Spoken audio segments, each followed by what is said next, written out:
প্রিয় বন্ধুরা, ভিডিওটি দ্রুত শেয়ার করুন। আমরা ডিমের বদলে কি খাচ্ছি? খোলা বাজারে আমরা হাঁসের ডিম নাম করে যা খাচ্ছি, তা কি খাচ্ছি? এই ভিডিও দেখলে আপনারা বুঝতে পারবেন। ভিডিওটি দ্রুত শেয়ার করুন।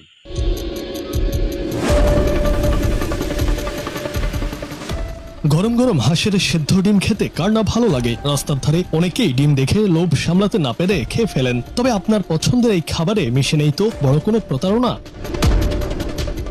সম্প্রতি সামাজিক যোগাযোগ মাধ্যমে গরুর মাংসের বদলে কুকুরের মাংস কিংবা মুরগির নামে কাকের মাংস বিক্রির মতো হাড়হিম করা খবর চাউর হয়েছে। সেই আতঙ্কের রেশ ধরে এখন নতুন আতঙ্ক, হাঁসের ডিমের বদলে সাপ কিংবা গুইসাপের ডিম বাজারে বিক্রি হচ্ছে কিনা। অনেকেই এই সন্দেহকে একেবারে উড়িয়ে দিতে পারছেন না।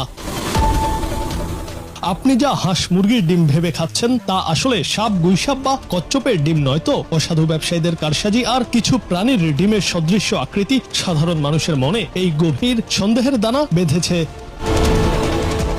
প্রকৃতপক্ষে সচেতন থাকলে হাঁসের ডিমের সাথে অন্য প্রাণীর ডিমের পার্থক্য বোঝা খুবই সহজ। হাঁসের ডিম সাধারণত আকারে বড়, ডিম্বাকৃতি এবং খোসা বেশ শক্ত হয়। সেদ্ধ করার পর এর সাদা অংশ সুন্দরভাবে জমাট বাঁধে এবং খোসা সহজেই ছাড়ানো যায়। অন্যদিকে সাপের ডিমের খোসা মোটেও শক্ত নয়, বরং অনেকটা চামড়ার মতো নরম হয়, যা আঙ্গুল দিয়ে চাপ দিলে দেবে যায়। এছাড়া কাঁচা অবস্থায় সাপের ডিমে এক ধরনের তীব্র আষ্টে বা অস্বাভাবিক গন্ধ থাকে, যা হাঁসের ডিমে কখনোই পাওয়া যায় না। কচ্ছপের ডিম নিয়েও অনেকের মধ্যে বিভ্রান্তি রয়েছে। কচ্ছপের ডিম সাধারণত গোলাকার হয় এবং দীর্ঘ সময় সেদ্ধ করলেও এর সাদা অংশ পুরোপুরি শক্ত হয় না, কিছুটা তরল থেকে যায়।